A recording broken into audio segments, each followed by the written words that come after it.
Have you ever found yourself in a crowded room, watching everyone else, not quite participating in the same way but understanding everything? You're there present, yet somehow a step removed, absorbing the nuances, the unspoken language, the subtle shifts in energy. It's like seeing the code behind the simulation while others are simply playing the game. This isn't about shyness or disinterest.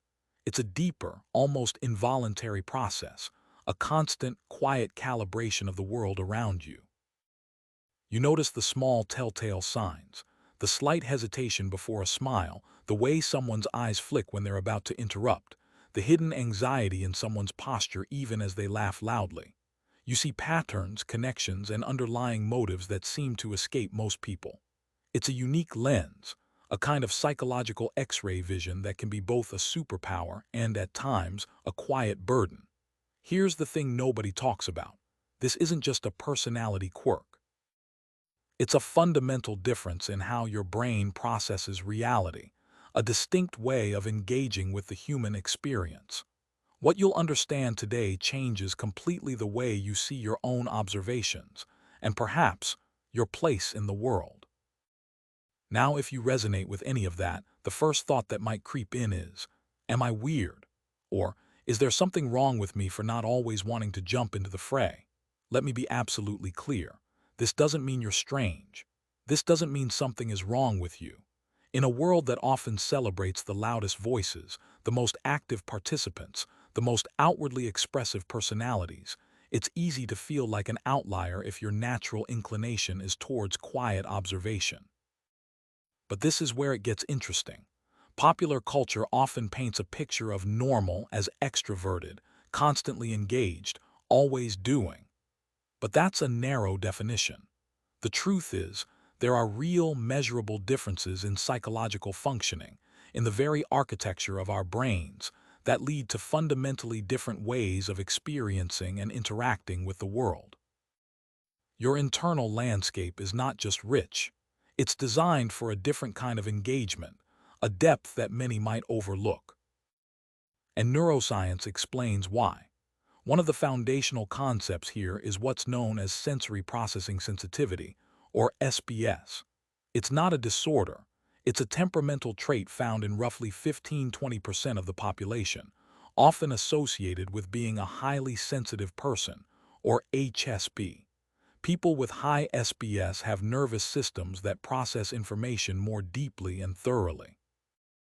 This means you notice more, you reflect more, and you're more affected by both subtle stimuli and the emotional undercurrents of your environment. Think of it like this.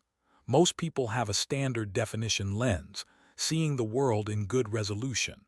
People like you, however, have a high-definition lens, capable of picking up minute details, textures, and faint signals that others simply don't register.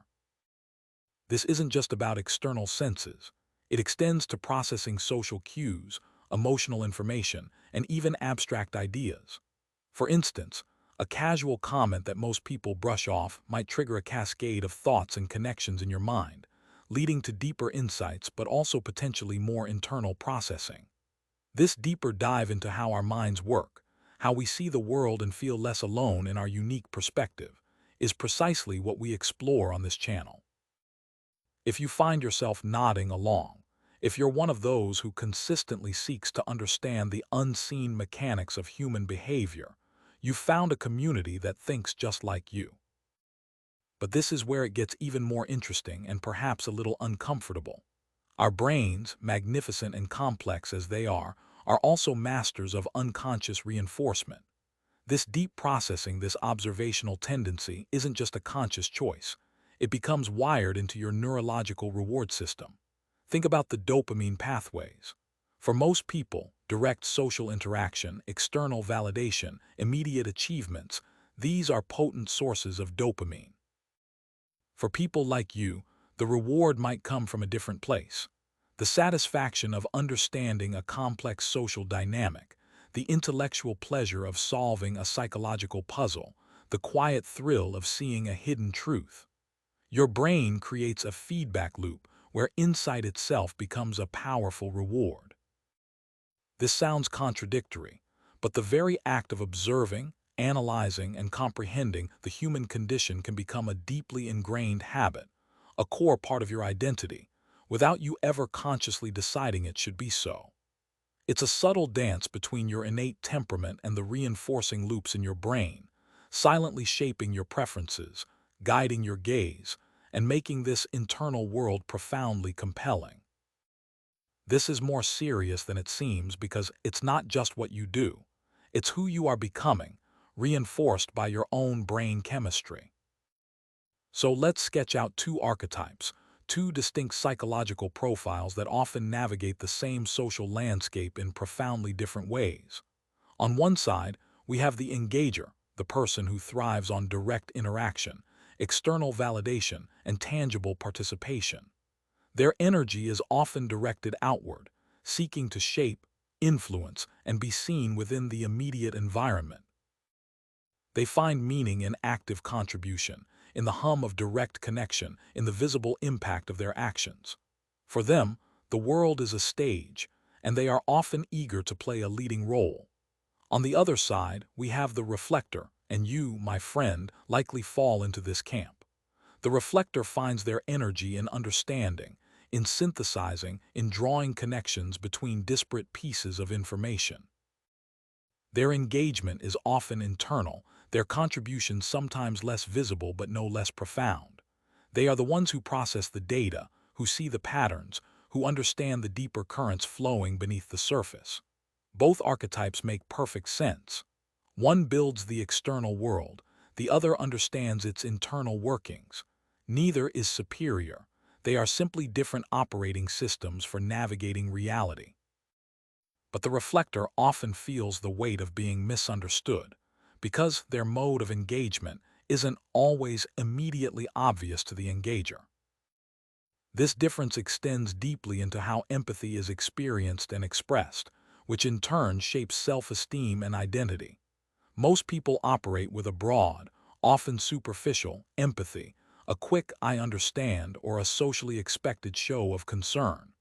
This type of empathy is valuable for maintaining social cohesion, but people like you, as reflectors, often allocate empathy differently. Your deep processing means you don't just register someone's sadness. You might intuitively understand its roots, its history, its complex emotional tapestry. This can make you incredibly discerning about where you invest your emotional energy. You might not offer immediate, performative comfort to everyone, but when you do connect, it's often with a profound depth and authenticity that few can match. This can lead to a unique challenge, because your empathy isn't always visibly on display in the way others expect. You might be perceived as distant or unfeeling. This misunderstanding can chip away at your self-esteem, leading you to question your own capacity for connection. But the truth is, your empathy is not less. It's simply deeper and more selective. Your identity is forged not in broad external validation, but in the quiet confidence of truly understanding, truly seeing, and truly connecting when it matters most. You are not broken because you don't offer superficial smiles to everyone. You are deeply capable of profound connection, precisely because you see so much. These psychological preferences, this inclination towards deep observation, they don't emerge in a vacuum. They have invisible origins, roots that stretch back into our past experiences, often serving as sophisticated adaptations or defenses. Perhaps in your early life, you experienced situations where being overly expressive or overtly participatory led to rejection or misunderstanding. Maybe you were excluded for seeing things differently, for asking questions that others found uncomfortable, or for simply not fitting neatly into a predefined social box. These experiences, rather than breaking you, might have fostered a hyper-awareness, an acute sensitivity to social dynamics, turning you into a master observer. You learn to read the room, to understand unspoken rules, to anticipate reactions, not out of fear, but out of an innate drive to comprehend your environment. This is not a pathology, it's an incredible adaptation. Your brain, in its infinite wisdom, learned that safety, understanding, and even a unique form of power could be found not in leading the charge, but in understanding the terrain. Your preferences are not flaws. They are the sophisticated imprints of a life lived with a heightened sense of awareness, a testament to your capacity to adapt and thrive in your own unique way. This leads us to a fundamental question about meaning and the sense of life. How do different people find purpose? Most people often seek meaning through a narrative of active creation and participation. They want to build things, achieve milestones, visibly contribute, and see their story unfold as a protagonist directly impacting the plot. Their sense of purpose is often tied to external achievements, to being a key player in the grand drama of life. They are the participants, shaping the narrative through their actions. But people like you, the reflectors, often find meaning in a different way, through deep understanding, synthesis, and internal coherence.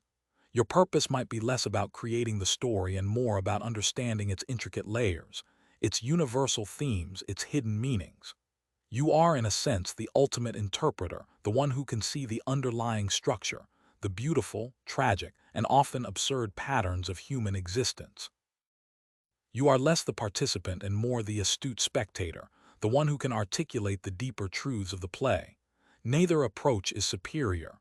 One fuels the engine of progress, the other provides its meaning. Both are absolutely essential for a rich, complex human experience. Your way of finding meaning is not less valid. It's simply deeper, more contemplative, and often more enduring. And this deep internal engagement brings us to the concept of flow, that state of complete absorption where time seems to disappear, and you are utterly immersed in an activity. Most people associate flow with high-energy activities, extreme sports, competitive games, intense creative bursts.